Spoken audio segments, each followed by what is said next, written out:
Far away, hidden beyond hills of red dust and thick acacia trees, was a village called Tumba. In that village lived a man named Obade.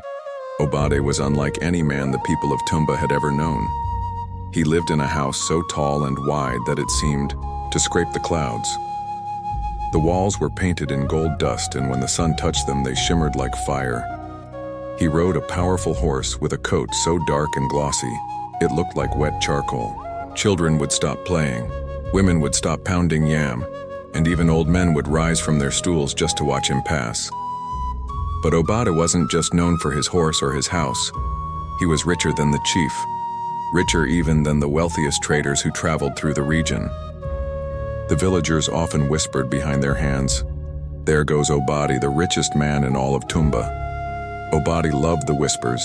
He craved the stares, the bowed heads, the pointing fingers. It made him feel like a king. No, greater than a king. "Let them bow," Obade would say under his breath as he strutted through the village. "Let them remember who rules this land." And so he walked with pride, his chin high, his voice loud, and his heart full of himself. People looked at him with a mix of awe and fear.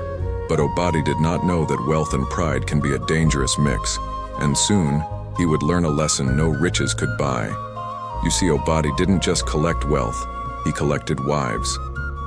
At first, he did things properly. When he chose a girl, he offered generous bride price, goat's cloth, and baskets of kola nuts. There would be feasts, music, and laughter. The village would gather to eat spicy pepper soup and roasted plantain. Everyone would say, "Obade is kind, Obade is generous." But kindness has an enemy called arrogance. One day, Obade said, "Why should I pay? I am wealth itself. I do not need to ask." And just like that, everything changed. When Obade saw a girl he liked, he would simply say, "You, come with me." And the girl would go, for what else could she do? No more gifts, no more feasts, no more asking. The villagers were afraid. Obade had power in his words, gold in his hands, and darkness in his eyes. He took wife after wife, one after another, like collecting beads on a string. And with every wife he took, Obade's pride grew like a swollen river in the rainy season. But the people began to resent him in silence. They smiled when he passed, but inside their hearts were bitter. The seeds of anger were being planted deep, waiting. Tumba was a village of struggle. Most people could barely feed their children. Their roofs leaked when the rain came. Their feet were blistered from walking to distant markets. So when they needed help, they turned to Obade. He had the gold. He had the cattle. Surely he could spare a little. But Obade's help came with a price. "I will help," he would say. "But what will you give me?" It was never money he wanted, nor food, nor livestock. He wanted their wives. He wanted their daughters. "Give me your daughter," he told one man whose house was destroyed in a storm. "If you cannot pay, then your wife will do," he told another whose son was sick. The villagers wept. They begged. But Obade was like a wall. His heart was stone, and his power was unmatched. Even the chief of Tumba, sworn protector of the people, could do nothing. When the villagers cried before the palace, the chief only sighed and shook his head. "Obade is too powerful. Even I cannot challenge him." And so the people were trapped. Their lives were full of hardship, and now they lived in fear. Not just fear of hunger, but fear of Obade. One by one, they watched as their daughters were taken, their wives dragged away, their voices silenced, and there was no one left to speak for them. But deep inside, in the quiet corners of the heart, the people began to whisper, "May the gods send us someone to end this. May something come, anything, to break Obade's pride." They did not know when, they did not know how, but they prayed, silently, painfully, for the day everything would change. The people of Tumba still lived under the heavy shadow of Obade, too afraid to act but silently praying. Their prayers were whispers on the wind, hoping for a day when someone would stand against him. That day came quietly, with sunshine, Obaid was riding his magnificent black horse through the village, as he always did, his robe flowing, head high, eyes scanning for praise. That's when he saw her, a girl named Zina. Zina was known across Tumba for her beauty, but even more for her bold spirit and fearless eyes. Where other girls blushed or looked away when Obade passed, Zina stared at him. With contempt, she didn't lower her gaze. She didn't smile. She looked at him like he was filth on the sole of her sandal. Obad's pride burned. How dare she? But instead of walking away, his twisted mind decided, if she won't admire me, I'll own her. Zina was the daughter of Kanu, the king's trusted advisor and the chief of the village warriors. She was no ordinary girl. But that didn't matter to Obade. He wanted her, and what Obade wanted, he took. Without warning, Obade summoned his guards. Go to Kanu's house. Bring me Zina before the sun falls. She will be my wife. The guards obeyed as they always did. They marched through Tumba, past the market square and toward Kanu's compound. Without greeting, without permission, without shame. They stormed into the courtyard and seized Zina. She screamed, she fought, she clawed at their arms, but they were many, and they were strong. They dragged her to Obad's great mansion, where he stood at the top of the stairs smiling, as if victory had already been won. You belong to me now, Obade said. But Zina was not like the others. Even with her feet trembling and her heart pounding, she looked him straight in the eye. You may take me here, she said, but you will never take my spirit. Obade laughed, brushing off her words like dust. But he didn't know those words were the first crack in the mountain of his pride. Because for the first time, someone had stood against him, and the wind began to shift. When Kanu returned home and found his daughter gone, the world beneath him shook. Obade had taken many before, but this was different. This was his daughter. Kanu was a man of honor, a protector, a leader, and now his own child had been stolen by the very man the king had always refused to confront. He rushed to the palace, fire in his eyes and sorrow in his chest. My king, Kanu said, kneeling. Obade has taken Zina. He sent his guards to my home and dragged her away. This cannot stand. The king lowered his eyes. I know your pain, Kanu, he said softly. But Obade has grown too powerful. His wealth is greater than mine. His men are fierce. If I stand against him, I fear for the whole village. Kanu stood slowly. His heart cracked. The king's fear was louder than justice. So Kanu made his choice. If you will not protect your people, he said, then I will. He left the palace and gathered his most loyal warriors, men who had fought beside him, men who had lost daughters too, men who were done being afraid. We take back what is ours, he told them. Tonight, we go to Obade's gate. The warriors nodded. That night, with the moon hidden behind thick clouds, Kanu and his fighters approached the towering gates of Obade's mansion. Torches lit the path. Shadows moved behind the walls.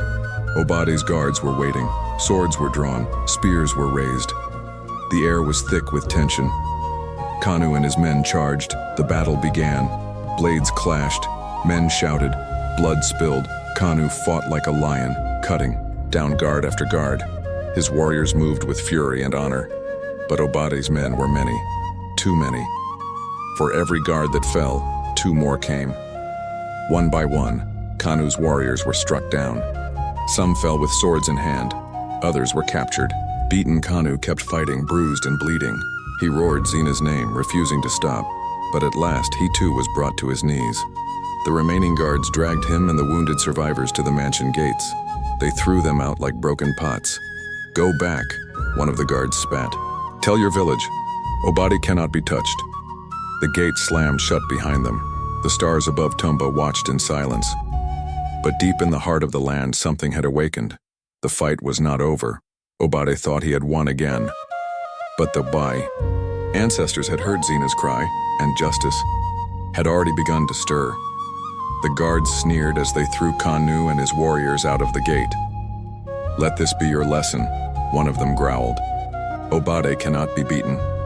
Kanu, bruised and bloodied, returned home with his head bowed and his heart crushed. He had tried with all his might to rescue his daughter, but Obade's power was too great. The villagers of Tumba heard the tale before the sun had set. If Kanu, the king's strongest warrior and most trusted advisor, had failed, who among them could succeed? Fear settled over the village like smoke after a fire. Fathers pulled their daughters deeper into their homes. Mothers whispered blessings over their girls, hiding them when Obade's horse was heard in the distance. The village that once rang with drumbeats and laughter fell into a hush of dread. People no longer walked freely. They stayed indoors, afraid to even breathe when Obade passed. But fear didn't put food on their tables. The rains came and tore holes through roofs. The dry season cracked the earth. Families needed help, money, tools, medicine, and the only one with anything to give was Obade. Even knowing the cost, the villagers kept going to him. They borrowed with tears in their eyes, shame in their hearts. And Obade, smiling in his silken robes, would say, "If you cannot repay me, then your daughter will do, or your wife." They knew what that meant. But what choice did they have? They were trapped, starving, desperate, and alone. Each time Obade rode through the village, his tall black horse kicking up dust, the people froze. They looked away. They held their breath. Would he pick my daughter next? Would my wife catch his eye? Obade's wealth grew. His pride swelled like a drum in a storm. He felt untouchable. He saw the villagers as nothing more than tools for his pleasure and ladders for his ego. But something was changing. The fear in the village. It began to twist. It turned into something darker, something sharper. Anger. Whispers started to replace silence. Tired hands clenched into fists. Eyes once lowered now glimmered with hate. They were not ready to fight, not yet. But deep in the soil of their suffering, the seeds of rebellion had taken root.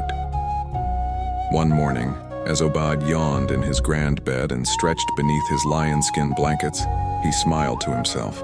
Another day to be worshipped, another day to take more. He rose, bathed in perfumed water, and stepped outside with his usual swagger. But this morning was different. Standing in front of his mansion, with the sun glowing behind him like a halo, was a man Obade never thought he'd see again, Chief Coco. He stood tall, older, grayer, but still powerful. His eyes were calm, wise, watchful. Obade froze. He hadn't heard that name in years, not since his past life, the one he buried. Before Obade ruled over Tumba with fear, he had been a servant, a nobody, and Chief Coco had been his master. Obade had served in Coco's household, sweeping floors, carrying baskets, fetching water. Coco had treated him with dignity, with kindness, but Obade's ambition had no room for loyalty. When Coco fell ill and his household weakened, Obade had taken what he could and disappeared. He had never looked back until now. Now that same man stood in front of him again, and Obade's stomach turned. The villagers peered from behind doorways, holding their breath. They knew of Chief Coco, the man who once led Tumba before Obade rose to power. Some even whispered that Obade had built his wealth from Coco's fall, and now the old lion had returned. Obade tried to lift his chin to find his voice, but standing before Coco, his words dried like cracked mud. He was no longer the proud master. He was the servant again. Old memories rose like ghosts. The thin mat he once slept on, the hard yam he once ate, the kindness he betrayed. Why had Coco come? What did he want? Obade's hands shook slightly behind his robe. He forced a smile, but something inside him whispered, "The storm is near." His past had returned, not as a whisper, but as thunder. Chief Coco stood tall before Obade, his eyes calm, but unshakable. His presence alone made the air heavy. "Obade," he said, voice deep and clear, "it's time we speak." Obadi's chest tightened. The proud man who once ruled with a glare now felt small under the weight of Coco's gaze. This was no ordinary visitor. This was the man he had once betrayed.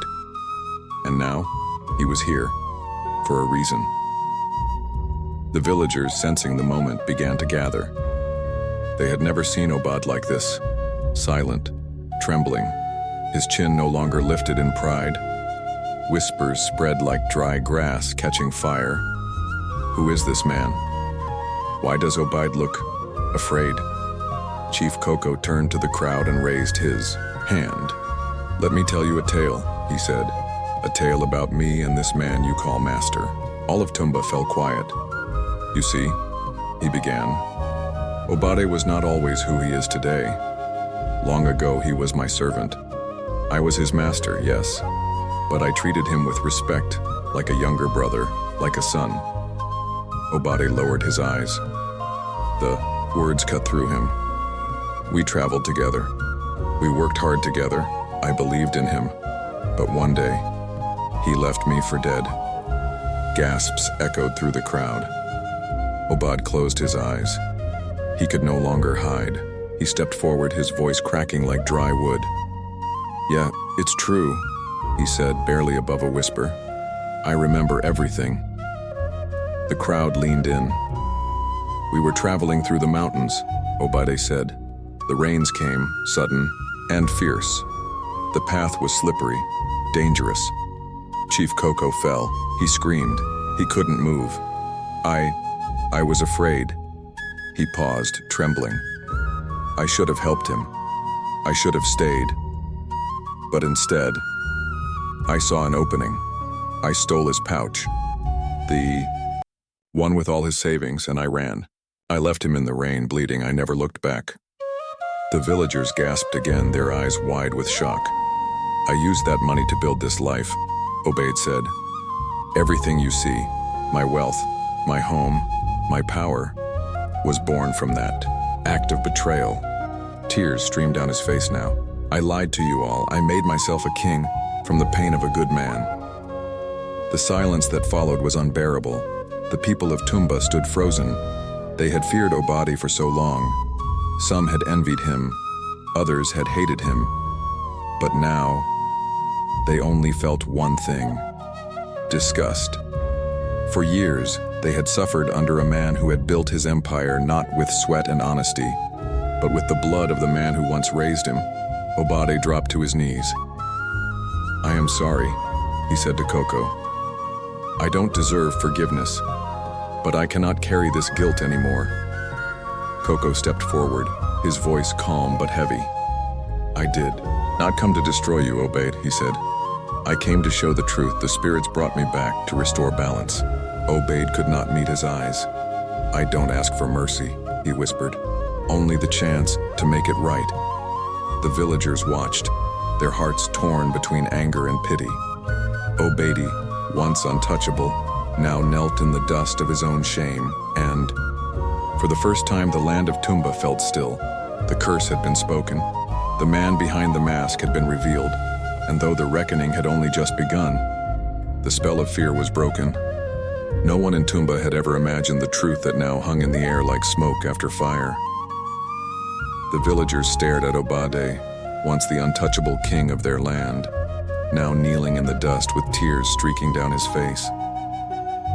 "I'm sorry," he whispered, broken. "I am truly sorry." But apologies could not undo what had been done. The people had lived in fear for too long. They had lost daughters, wives, and dignity to his hunger for power. And now, the wind had shifted. Chief Coco stood tall, his eyes never leaving Obade's. He had waited many years for this moment, not for revenge, but for truth to rise. The villagers looked to Coco now, not with fear, but with respect. What would he do? What judgment would he pass? Obad trembled, but Chief Coco said nothing.